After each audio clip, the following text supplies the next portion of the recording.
ჰე მშვიდობის მოყვარულო ქოცებო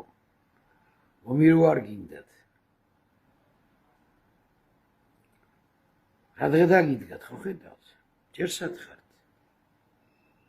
ეხლა იმ თქვენ ვირთხა ივანიშვილს ისრაელი ჰაერში რო აწევს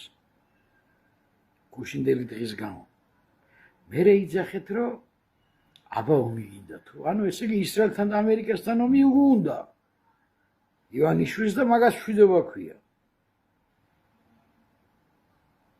რა დღე გირით ხო აზრი არა ხარ და თქვენ თუ გონიათ რომ ან ამერიკა ან ისრაელი ქართულ ხალხს დაждის ძალიან შემსახებთ დაждის თქვენ მაგ გამოქლიავებულ ნაძირალა კორუმპირებულ ხელისუფლების მინტაცებელ ნაძირალა ხელისუფლებას და მე ირბინეთ ზევიტყვით და მე იძახეთ რომ ჩვენ გვეშინოდა თუ არა ისე არ უჭერდით ხარცო სათითაოდ გიცნობთ ყველას სათითაოდ ვიცი ვინ ხართ